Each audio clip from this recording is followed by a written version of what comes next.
Skuad Persib sudah mewah, tapi kenapa bisa kalah? Mari kita bahas. Assalamualaikum warahmatullahi wabarakatuh. Para bobotoh semua, sampurasun. Alhamdulillah kita kembali berjumpa. Malam ini Persib melawan Ratchaburi mengalami kekalahan dengan skor telak 3-0. Kenapa bisa kalah sih? Yang pertama, kalau menurut Mamang ya, dari awal Mamang melihat susunan dari pemain ini, kalau menurut Mamang, menurut keyakinan Mamang nih ya, eh, kali ini menurut Mamang Bojan Hodak menurut Mamang menempatkan pemain di starting line up itu kurang, menurut Mamang ya kurang setuju. Mamang nggak setuju ataupun kurang serk menurut Mamang, dan terbukti tadinya Mamang pikir di kita bahas ya dari belakang Teja akan ditemani di depannya oleh, udah jelas ada Matrikardi dan Federico Barba, kemudian di sebelah kanan Putros, sebelah kiri Mamang tadinya berharap Living Kurzawa, berharapnya dari awal Living Kurzawa. Terus di depan ada Eliano, di depannya dia menemani Tom Haye bersama juga dengan Lucio Guaceca, dan juga ya sebenarnya kanan ada Berginho dan kiri ada Baros, ataupun bergantian ya untuk di depan itu. Dan untuk di depan menurut Mamang sih nggak ada masalah, semua sudah sesuai. Tapi Mamang nggak menyangka ternyata Dewa nggak yang dimainkan. Dan selanjutnya ada kesalahan yang pertama, yaitu dari Eliano yang malam ini kurang perform ya, underperform jelas. Eliano Regenders itu underperform, terbukti beberapa kali bingung, seperti gugup menurut Mamang. Terkhusus juga Dewa nggak ini, aduh kacau. Menurut Mamang sangat jauh, menurut Mamang sih ya, malam ini Dewa nggak kualitasnya nggak sesuai dengan daripada ketika melawan klub-klub di Liga Super Indonesia ya. Ini sekelas Liga Asia, harusnya memang pemain yang memang sudah terbiasa menjalankan ataupun melawan klub-klub di luar negeri atau event besar gitu. Mamang berpikir tadinya Living Kurzawa, jangan Dewa nggak, tapi ternyata Dewa nggak, dan terbukti Dewa nggak beberapa kali kehilangan fokus dan juga telat untuk build up ataupun telat untuk naik ke depan. Terbukti ada teguran juga dari Tom Haye kepada Dewangga, yang posisinya Dewangga saat itu menunggu, tidak berinisiatif untuk membuka ruang ataupun mencari terobosan berlari ke depan supaya Tom Haye bisa berkreasi gitu. Di situ terlihat Tom Haye sedikit kesal dan menegur. Terlebih juga kepada Baros nih. Baros malam ini bingung. Mamang bingung bener. Berapa kali peluang yang didapatkan Baros itu, aduh kacau Baros. Sebenarnya tadinya Mamang melihat Baros itu tadinya kan di kanan, berharap supaya dia pindah di kiri gitu. Dan terbukti lumayan di babak pertama itu Baros beberapa kali bisa menciptakan peluang ataupun bisa membongkar dari pertahanan daripada Ratchaburi. Akan tetapi aduh nggak tahu nih kenapa Baros kayak lemot, asli lemot. Baros lemot. Berginho juga lumayan Berginho ya, tapi sering sedikit memaksakan kehendak. Di babak kedua Berginho itu harusnya bisa, kemungkinan besar menurut Mamang harusnya Bergin itu lebih kepada memberikan asis untuk Andrew Jung yang sudah berdiri menunggu. Akan tetapi ternyata Bergin memutuskan lain, yaitu langsung coba untuk mengambil tembakan ke arah gawang seperti itu.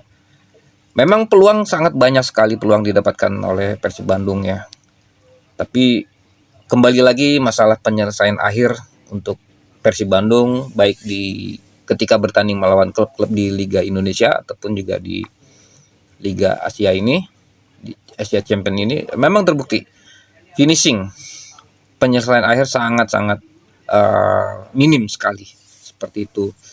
Terus Putros nih, Putros baik di babak pertama dan juga babak kedua Babak pertama lumayan Putros, tapi di babak kedua nih kayak nggak nyetel antara Putros dengan Baros nih. Baros telat di babak kedua, Baros telat untuk naik ke depan. Kan terlihat ketika harusnya, bahkan Tom Haye sempat merasa kesal gitu, antara Baros sama Putros itu kayak komunikasinya nggak jalan gitu. Akhirnya peluang terbuang sia-sia seperti itu. Kemudian apalagi ya? Ya kalau menurut Bang sih overall Teja sudah lumayan bagus, sangat bagus Teja. Teja sudah nggak gugup lagi, yang biasanya Teja bikin kita jantungan, tapi malam ini Teja main bagus ya. Tapi ya seperti itulah, memang wajar kalau sekiranya di awal datang itu Bojan Hodak sempat menerapkan strategi khusus, yaitu di sisi pertahanan. Ternyata terbukti sisi pertahanan Persib ini masih sangat-sangat longgar. Terbukti beberapa kali Ratchaburi berhasil memanfaatkan sisi tengah dan juga sisi ke dalam pertahanan daripada Persib, seperti itu. Sangat-sangat longgar seperti itu ya. Jadi Dewangga, Eliano underperform malam ini gitu. Tom Haye juga karena udah ngerasa capek kali ya, akhirnya jadi kebawa juga nama kayak sarua jeung urang gitunya, kalau temen kurang main bagus akhirnya kita kebawa gitu, ketulah gitu.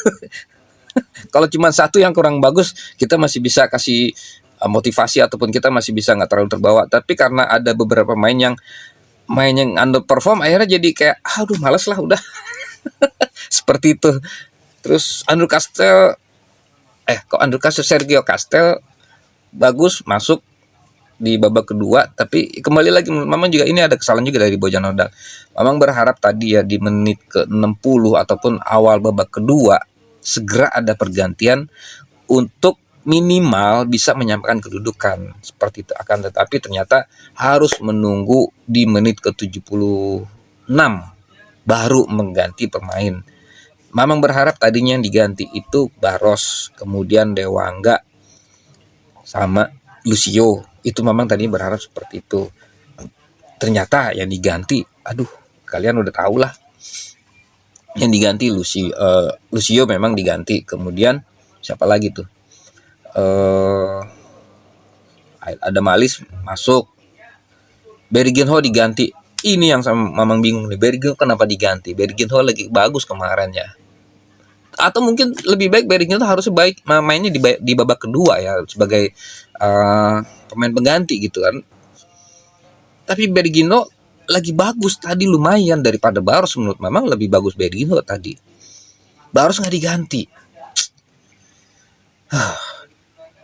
Memang yakin semua juga teman-teman punya analisa sendiri ya. Tapi inilah analisa menurut Mamang Sotoy. Hampura kalau seumpamanya analisa Mamang Sotoy nggak sesuai dengan analisa dari para bobotoh semua ya. Ini mah namanya juga masing-masing punya keyakinan dan pendapat ya, itu mah terserah. Cuma kan kita berbagi. Semata-mata ini bukan untuk menjelekkan Persib Bandung, kan, tetapi mudah-mudahan ya bisa memberikan masukan untuk tim kepelatihan Persib Bandung. Kenapa penggantian pemain itu mendekati pertandingan mau selesai seperti itu? Aduh, pengennya tadi Mamen tuh kalau bisa di awal babak kedua segera diganti. Tuh. Cederanya Beckham ternyata berpengaruh. Cederanya Julio Cesar berpengaruh. Itu. Terbukti serangan itu lebih banyak di sebelah sektor kiri pertahanan Persib. Seperti itu. Jadi mudah-mudahan analisa dari tim kepelatihan Persib bisa melihat dan menganalisa secara menyeluruh dan bisa memperbaiki ya, mudah-mudahan.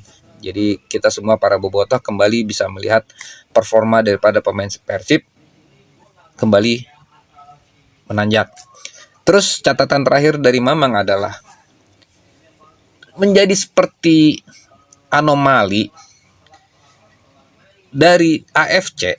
Jikalau ingin mengalahkan Indonesia ataupun klub sepak bola Indonesia, berikan wasit dari Timur Tengah.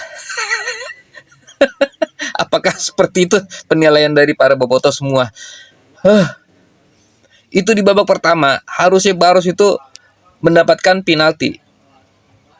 Benar-benar ketika Barus mendapatkan operan ataupun assist dari, kalau nggak salah dari Dewangga ya, itu sebenarnya Barus itu kena pelanggaran, itu terjatuh dia di dalam kotak penalti. Itu sebenarnya pelanggaran. Tapi kenapa nggak ada VAR sama sekali? Itu yang mama bingung. Kan di babak 16 ACL 2 ini kan mulai diberlakukan sistem VAR, tapi nggak ada satupun VAR mencoba untuk membantu daripada menambahkan kualitas pertandingan malam ini supaya lebih terlihat lebih lebih enak lah untuk ditonton, ya kan. Selain daripada pertandingan yang kita saksikan bersama-sama di layar TV, ada juga bantuan tampilan-tampilan layar daripada VAR. Ini offside atau enggak, ini benar pelanggaran atau enggak, seperti itu. Ini seperti kayak enggak ada sistem VAR gitu loh. Padahal udah jelas di ajang 16 besar ACL 2 ini mulai diberlakukan sistem VAR, akan tetapi tidak ada satupun sistem VAR ataupun tayangan ulang dari VAR ataupun para wasit asisten VAR ini untuk memberikan atau berkomunikasi kepada wasit yang ada di tengah lapangan. Begitupun juga daripada wasit yang memimpin di lapangan malam ini, seolah-olah tidak ingin mendengarkan apakah mungkin ada atau enggak saran ataupun informasi daripada wasit VAR yang memantau. Kita nggak tahu memang, tapi sepertinya dari wasit yang berasal dari Uni Emirat Arab ini seolah-olah tidak ingin mendengarkan saran daripada wasit VAR. Babak pertama, begitupun babak kedua, seperti itu. Di babak kedua itu Persib kembali mengalami kebobolan, gawang Teja dijebol, menjadi yang di gol kedua ya. Kemungkinan besar itu ada potensi offside, akan tetapi sepertinya kita bisa lihat sama-sama wasit yang memimpin laga ini seolah-olah tidak ingin mendengarkan, dan pertandingan kembali berjalan sebagaimana semestinya. Aduh, itu ya, semua malam ini kita merasa sedikit sedih ya. Tapi mudah-mudahan kesedihan ini nggak berlanjut ataupun nggak berlarut. Insya Allah nanti kita akan balas di GBLA. Mudah-mudahan Persib bisa menang lebih dari 3-0. Amin ya Allah ya Rabbal Alamin. Segitu aja dari Mamang. Mohon maaf kepada para bobotoh semuanya jikalau ada pendapat yang kurang sama ataupun berbeda, ataupun pendapat Mamang yang salah, tidak seperti sesuai dengan pendapat para bobotoh semua. Hampura kasadaya. Wassalamualaikum warahmatullahi wabarakatuh. Ciao.